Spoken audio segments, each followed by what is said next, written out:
Good morning students. आज फिर से मैं जो है ट्रांसफॉर्मेशन की क्लास के साथ जो है आपके साथ हूँ। तो आइए ट्रांसफॉर्मेशन का एक और चैप्टर देखते हैं।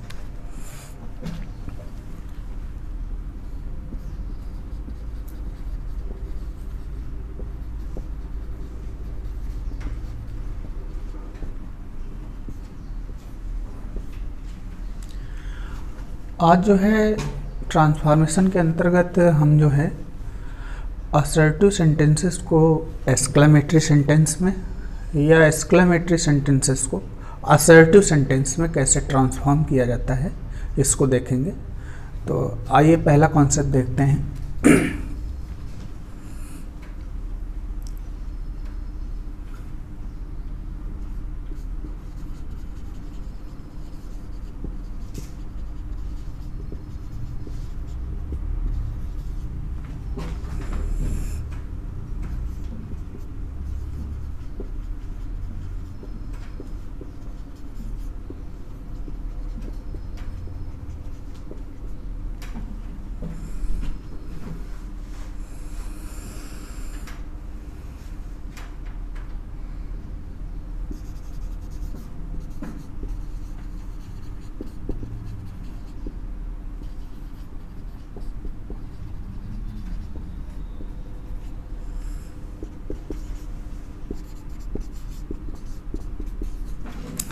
यहाँ पर हम देखते हैं कि कुछ एक्सक्लेमेटरी सेंटेंस ऐसे हमें मिलते हैं जो कि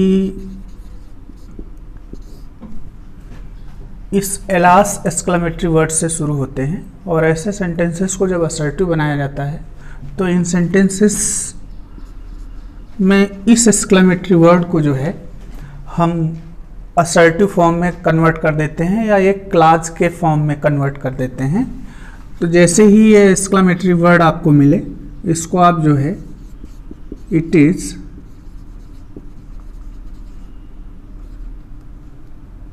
sorrowful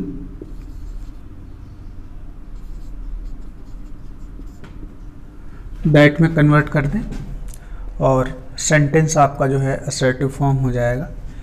एक एग्जांपल देखते हैं। लिखा हुआ है लॉस ही इज नो मोर। ये एक्सक्लेमेटरी सेंटेंस लिखा हुआ है। तो ऐसे सेंटेंसेस को असर्टिव बनाइए तो इस लास्ट को हटाइए, इट इज़ सारोफुल दैट लिखिए, या आप इट इज़ सैड भी लिख सकते हैं, या इट इज़ मैटर ऑफ सारो भी लिख सकते हैं। तो आसानी से आपका सेंटेंसेस जो है असर्टिव फॉर्म में कन्वर्ट हो जाता है। हमने लिखा इट इज़ sorrowful that, और इसके बाद जो है जो भी क्लास आगे आई हुई हो उसको लिख देते हैं he is no more। तो इस तरह से हमने देखा कि बड़े ही आसानी से हमने एक्सक्लेमेटरी सेंटेंस को असर्टिव सेंटेंस में कन्वर्ट कर दिया। कभी कभी इस लास्ट वर्ड की जगह ओ वर्ड भी आ सकता है, तो उसको भी हटा करके आप इट इज़ sorrowful दैट लिख सकते हैं और सेंटेंस को असर्टिव बना सकते हैं। अगले कॉन्सेप्ट को देखते हैं।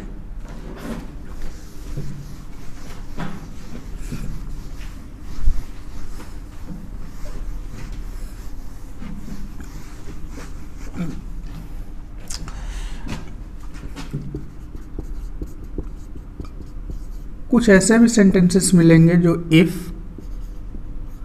if only, oh that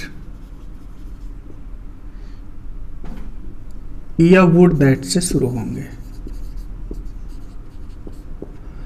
अब इन सबको जब भी आप असर्टिव फॉर्म में कन्वर्ट करेंगे या ट्रांसफॉर्म करेंगे तो इन सबको हटा करके इनका जो भाव है वो लिख दिया जाता है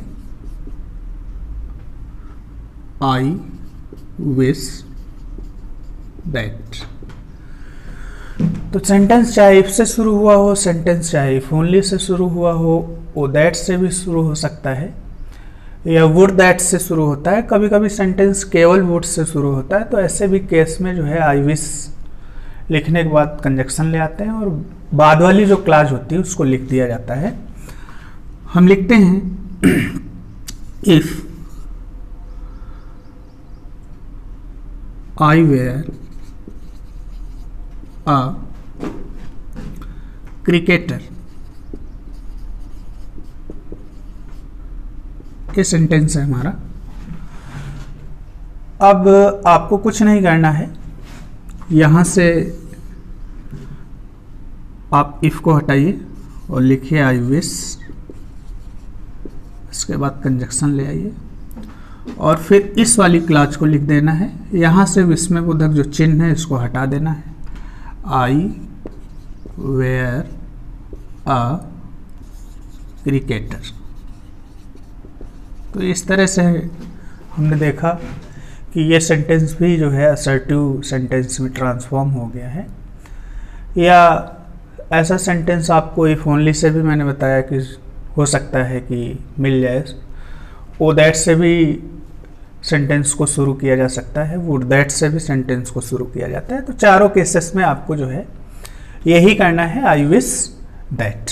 क्योंकि जब भी ऐसे एक्सक्लेमेटरी वर्ड से कोई सेंटेंस शुरू होता है तो उस सेंटेंस में अनरियल इमेजिनेशन होती है, जिसके कारण जो है हम सबके स्थान पर आई विश लिखते हैं।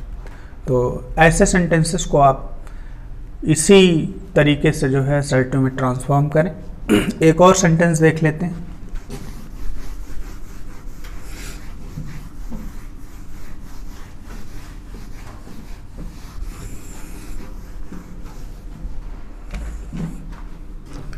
हमने लिखा would that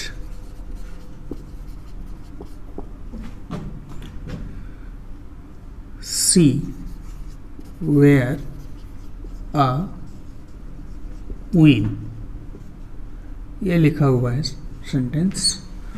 would that she were a queen. तो हम लिखते हैं I wish that she were a queen.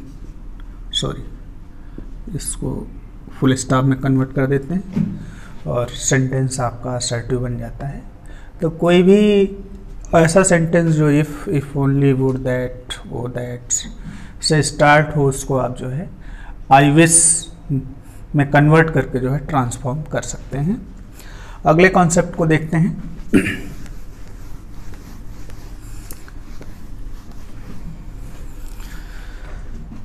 अगले कॉन्सेप्ट में हमने देखा कि कुछ सेंटेंस ऐसे भी होंगे जो ब्रेवो एक्सक्लेमेटरी वर्ड से शुरू हुए होंगे, कुछ ऐसे होंगे जो इस हुर्रा वर्ड से शुरू हुए होंगे, या कुछ ऐसे होंगे जो फाई एक्सक्लेमेटरी वर्ड से शुरू होते हैं। तो ऐसे सेंटेंसेस में भी आपको बहुत कुछ नहीं करना है, केवल जब भी असर्टिव में आप बदलें तो इनका जो भाव होता है वो लिख दिया जाता है। तो अगर ब्रेवो आया हो तो आप लिखेंगे it is matter of praise that.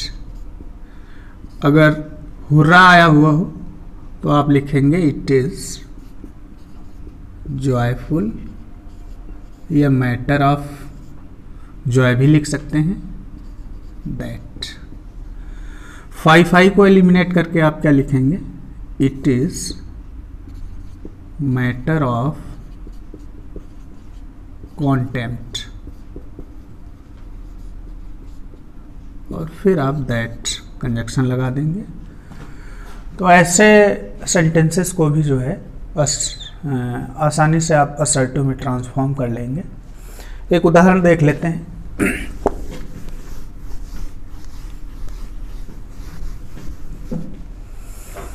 लिखा हुआ है फाई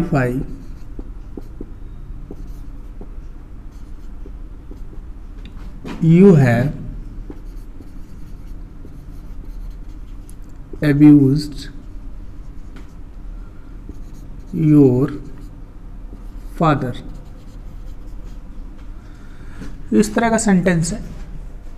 तो कुछ भी नहीं करिए, आप केवल इस एक्सक्लेमेटरी वर्ड को हटाइए और लिखिए it is matter of contempt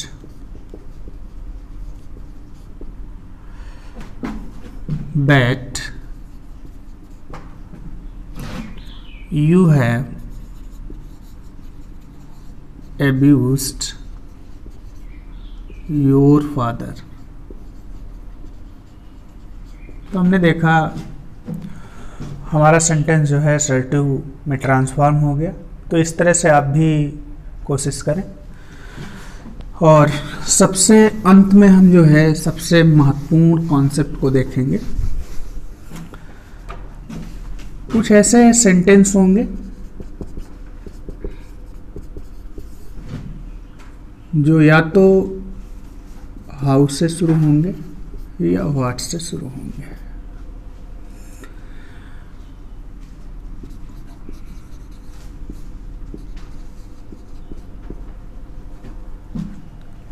तो हाउ और व्हाट से शुरू होने वाले जो भी कॉन्सेप्ट होते हैं उनमें क्या होता है कि इनको जो है हम किसी एडजेक्टिव या एडवर्ब में कन्वर्ट कर देते हैं। तो जो एडजेक्टिव होंगे वो आपके पास होंगे नाइस, बिग, ग्रेट। कोई एक लाते हैं जो सेंटेंस के लिए सुटेबल हो, या वेरी एडवर्ब को लाया जाता है। लेकिन ऐसा किया कब जाता है, कब हाउ और व्हाट को जो है हम नाइस में बदलते हैं और कब हाउ और व्हाट को वेरी में बदलते हैं, ये जानना महत्वपूर्ण है। तो हमेशा देखें, अगर यहाँ पर नाउन आया हुआ हो तो आप मान के चलें कि इस हाउ और व्हाट को जो है आपको नाइस, बिग या ग्रेट में बदलना पड़ेगा। लेकिन यदि हाउ और व्हाट के बाद कोई एडजेक्टिव आ जाए तो इससे हम वेरी में बदलते हैं। तो अब आप समझ रहे होंगे हाउ और व्हाट को कब नाइस, बिग, ग्रेट में बदला जाता है और कब हाउ और व्हाट को वेरी में बदला जाता है। एक सेंटेंस देख लीजिए। तो हमने लिखा what a day it is. What a day it is. अब इस सेंटेंस में हम देखते हैं व्हाट के बाद क्या आ गया, नाउन आ गया। तो अब इस व्हाट को जो है नाइस, बिग, ग्रेट किसी एक में बदल लेते हैं। तो हमारा जो असर्टिव सेंटेंस बनेगा वो बन जाएगा it is a great day. तो इस तरह से ऐसे सेंटेंसेस को असर्टिव में कन्वर्ट किया जाता है। तो अब आपका चैप्टर यहीं से फिनिश होता है। मुझे लगता है कि अगर आप वीडियो को ठीक से देख लेंगे, समझ लेंगे तो एक्सरसाइज आप सॉल्व कर लेंगे। तो आज की क्लास यहीं तक। Have a nice day.